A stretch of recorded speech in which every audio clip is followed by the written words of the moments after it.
This very cool looking little clock radio is the Braun ABR 313 SL. It was designed in 1990 by Dietrich Lubs, and it was made in Germany. It features a quartz clock and an FM tuner. Antenna for the radio pulls out of the side here. Turn the radio on, just slide that switch over. It has a 2-to-1 gear reduction, so that makes tuning a little bit easier. Now I haven't had this apart to spray the controls, so they're a little scratchy still. This thing was new old stock. Got 2 jobs, 3 kids, and need money now. Or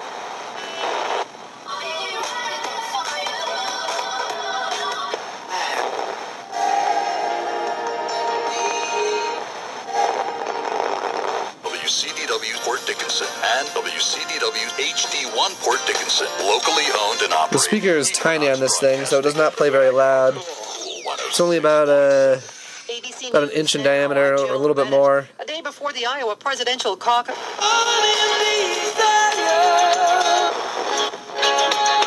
I believe it uses a variable resistor for FM tuning.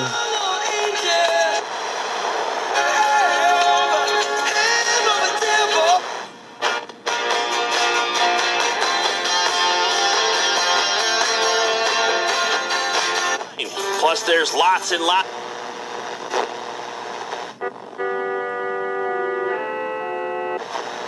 Just to see you.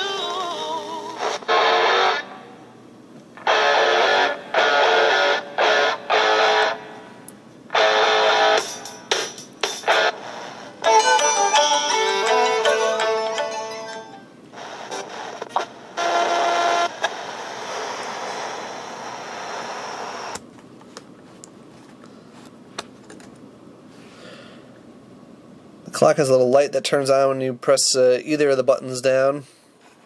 To turn the alarm on, you just press on button down, and you can set the time on the back with this green knob here. The knobs are a little tricky to turn since they're kind of recessed. If you have the switch in the 0 position there, it'll wake you up with a beeper.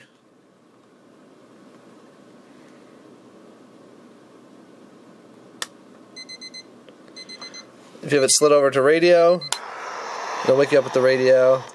We talked with 3 young Republicans about whether it's internal struggle is productive.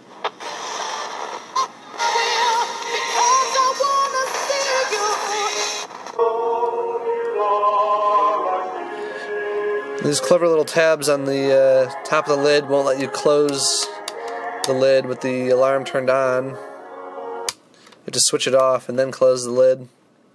That keeps you from having it turn on in your luggage. It also locks the buttons in place.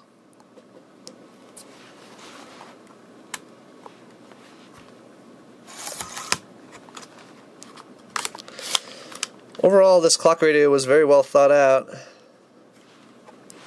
which I guess is pretty typical for Braun products. This is a little rotating stand to help it stay upright a little better. Runs off of 4 AAA batteries, 3 of which are for the radio and 1 is for the clock. If you have these 3 batteries out, you can still wake up to the beeper that's built into the clock mechanism itself.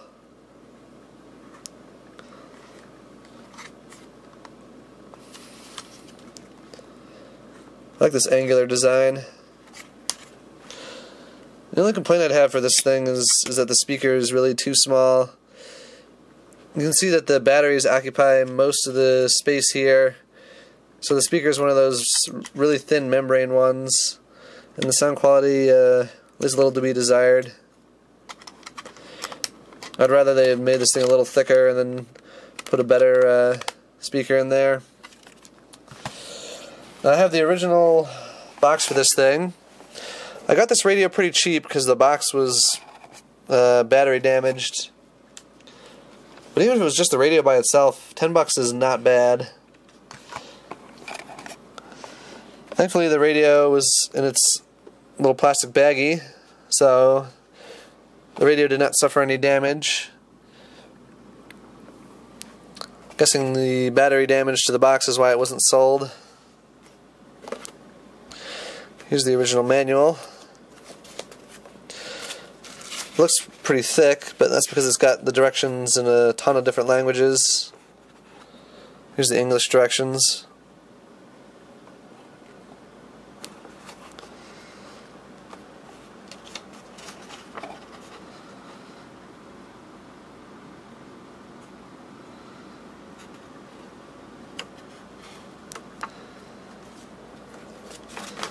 Got a ton of different languages in here. And in the back they list the service centers and whatnot, which they apparently had all over the world.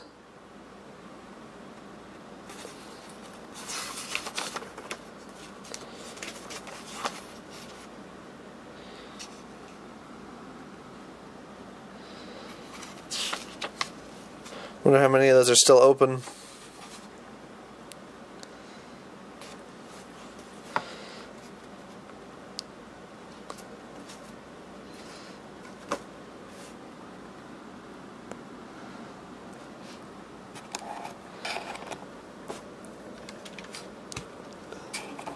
Just a very cool clock radio, and I'd say it's one that's still usable today. Thanks for watching.